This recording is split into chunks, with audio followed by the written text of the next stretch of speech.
There's a couple of videos talking about features that other languages have but English doesn't, usually referring to neat grammatical traits. But what about sounds? Sounds are nice. I'm technically making them right now.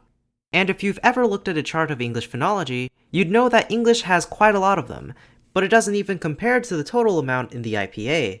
So if you were to ask, which sounds don't exist in English, the answer would be most of them. But a lot of these sounds are obscure. Many only occur in a handful of languages in the entire world. Languages naturally gravitate towards a group of very common sounds, as does English, and that gives us a better question. What are the most common sounds that don't exist in English? First off, let's define both a sound and in English. A quick Google search describes a sound as, quote, vibrations that travel through the air or another medium and can be heard when they reach a person's or animal's ear. So by that definition, an example of a sound would be, but this is a linguistics channel, and unfortunately, no spoken language on Earth has the eruption of Krakatoa as a sound, so we're using a more technical term, phone. A phone is an electronic device that has complete control over our modern lives, but in the context of linguistics, a phone is a specific unit of sound that can be used when speaking a language. That includes sounds like pa, ta, ka, sa, and whatever this is supposed to be. When phones are used to distinguish words in a language, they're called phonemes, and phonemes can have multiple allophones, other ways of pronouncing the same sound. In this video, we're going to count any phone that appears in English, which includes all of its phonemes and their distinct allophones. But that brings us to the next part of the question. What counts as a sound within English? We could look at this handy consonant chart and call it a day, but it doesn't give the full picture. There are dozens upon dozens of English dialects, with many having their own unique allophones and pronunciations of consonants and vowel phonemes.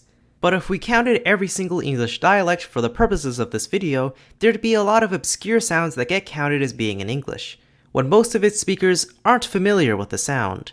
If you took the sound ooh and showed it to your average American or Brit, they'd think it would be a fairly strange sound, but to an Australian, it would sound pretty normal, mate.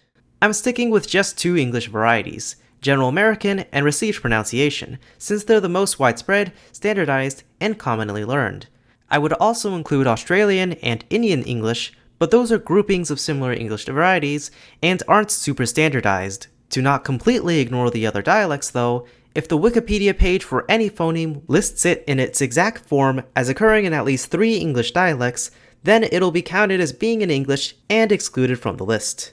The commonality of each sound will be taken from the PHOIBLE database's list of segments. PHOIBLE, short for Phonetics Information Base and Lexicon, is a massive collection of about 3,000 phonological inventories for over 2,000 distinct languages. They have a list of every phoneme that appears in all of those languages, ranked by how often they appear cross-linguistically. PHOIBLE's list of segments isn't completely reliable. For example, it counts the diphthong I as only occurring in 3% of the world's languages, and I swear the percentage has to be higher than that. But at the end of the day, this is merely a thought experiment, so we're just gonna have to deal with that. We're finally done with this really long preamble. Now let's talk about some sounds that aren't in English. One that easily comes to mind is the voiceless velar fricative kha, appearing in languages like Mandarin, Spanish, Farsi, and just a couple of others. But you may say, this does occur in some dialects of English, like in the word loch, which means lake in Irish and Scottish English. But in my idiolect means word to show that the velar fricative kha occurs in some English dialects, pronounced with the velar plosive ka. But Wikipedia does list the velar fricative as occurring in 3 English dialects, so it does count as English for the purposes of this list and is excluded. The glottal stop isn't a standard phoneme in its own right, but does appear at the start of words which phonemically start with vowels, and in some British dialects as an allophone of intervocalic t. The dental nasal is not one often thought as being an English sound, but it does appear as an allophone of alveolar nasal n before dental fricatives th and the, like in the word month. And speaking of dental fricatives, not every English dialect has them, but in most dialects without them, namely Irish, they are replaced with dental plosives t and da, and appear in enough dialects to be exempt from the list. One phoneme I was surprised to not see make it in was the voiceless velar affricate tsa, which would have been the 3rd highest ranked sound on this list, but it does occur in various dialects as an allophone of ta. You could argue the sound isn't really foreign to English speakers since ta and sa can cluster like in cats. The voiced version, z, while less common internationally, does also occur in English dialects as an allophone of da. And after all this rambling, we can finally start to count down the most common phonemes not present in English. I'll be counting the top 15 because I'm feeling not decimal-centric today. At 15th place we have qua, the voiceless labialized velar plosive, appearing in 372 listed inventories for about 12% of the world's languages. This is the most common labialized sound, which has a secondary articulatory w following them. This isn't exactly the same as a consonant followed by a w glide, and in many languages, it is helpful to view it as its own phoneme. At 14th place, appearing in literally one more language than qua, is kba, followed at 13th by its voiced equivalent kba. These are labial velar plosives, which are comprised of ka and pa or ga and ba together. These two sounds are almost exclusively present in West and Central Africa, and are trademark phonemes of the region. 12th is the retroflex nasal na, occurring in 13% of the world's languages, most heavily concentrated in Australian Aboriginal languages and in the Indian subcontinent. Retroflex consonants are similar to alveolar consonants, but pronounced between the alveolar ridge and the hard palate. Retroflex sounds are a common characteristic in languages of the Indian subcontinent, many of which also have la, the retroflex lateral approximant.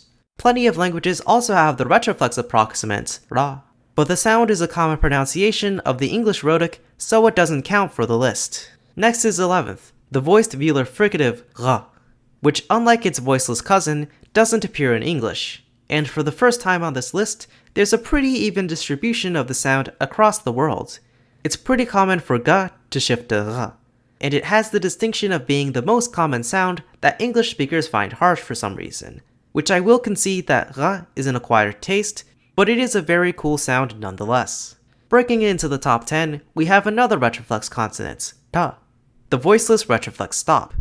This sound is also heavily concentrated in Australia and South Asia. Many English loanwords with ta are loaned into South Asian languages like Hindi as retroflex, and in Indian English, alveolar ta is typically pronounced da, and its voiced equivalent da is the pronunciation of the da phoneme. But this is the only English dialect Wikipedia lists the sound as occurring in, so it doesn't get removed from the list. At 9th place we have I, the close central unrounded vowel, otherwise known as the haha funny Slavic E sound. The Wikipedia page for the vowel does mention a few English dialects, but none of them are the exact and plain I. Next we have another cluster of sounds, nasal and These are nasalized vowels, pronounced like regular vowels, but with airflow escaping the nose. Nasal vowels are especially associated with the funny baguette language French, but does occur in plenty of other languages too, and with other vowels, like nasalized and which also appear in the top 30 of this list. Nasalization often forms in vowels, followed by nasal consonants like na and ma. Nasal vowels also appear allophonically in English, but technically the Wikipedia page doesn't list this as occurring in any English dialects, so by the rules of the list, it still counts. That and I don't feel like removing them.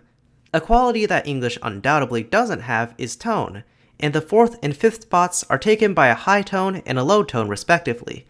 Tone is essentially using pitch to distinguish words. Take for example a 3-word conlang I just made. Ma with a high tone means mother, ma with a low tone means horse, and ma with a middle tone means anti-disestablishmentarianism.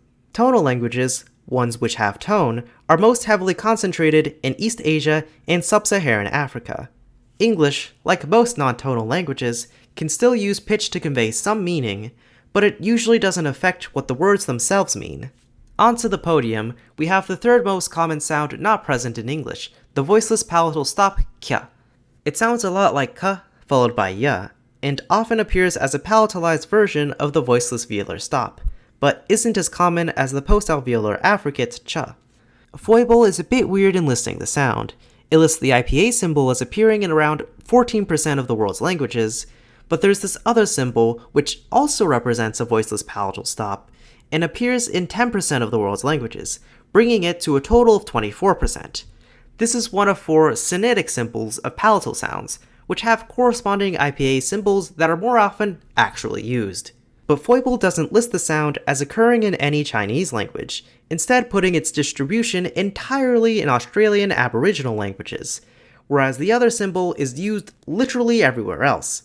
So thanks Australia, you single-handedly brought this sound from 12th place all the way to 3rd. In 2nd place, taking the silver medal, is the alveolar trill r. This sound is very, very common, appearing in about 44% of the world's languages. It is the most common rhotic, or R-like sound, and while English very much has a rhotic sound, and while it does have a huge amount of dialectal variation, none of those allophones are the trill. And while being unable to pronounce most of these sounds isn't a big deal to the average English speaker, there's a shared struggle between English natives when learning Spanish, complaining that they can't roll their R's. The second most common rhotic is the alveolar tap r, which does appear in plenty of English dialects, particularly as an allophone of intervocalic t and d, but the trill is nowhere to be found. And finally, the most common sound that does not appear in English is, drumroll please, the palatal nasal nya, appearing in about 55% of the world's languages. It sounds like na, followed by a ya, and Foible also splits the sound into 2 symbols. If the sinitic symbol didn't count, then the alveolar trill would be 1st place on this list, and the palatal nasal 2nd. And if we don't, then the phoneme of cats saying nya counts as taking the spot of number 1. But just because these sounds aren't in English doesn't mean English speakers are completely incapable of learning and pronouncing these sounds. Any sound across any language can be pronounced, it just takes a bit of practice. Or alternatively, you could teach Americans to say the palatal nasal close enough by saying, oh, it's just a combination of N and Y, and then they try it out by saying Español as a stereotypical American, like Español. And the biggest problem won't be their pronunciation of Enye, it'll be literally every other part of the word. Thank you to all my patrons, with special thanks to Sunder and Forosid. Do that funny thing that all YouTubers tell you to do at some point in the video, and for now, goodbye!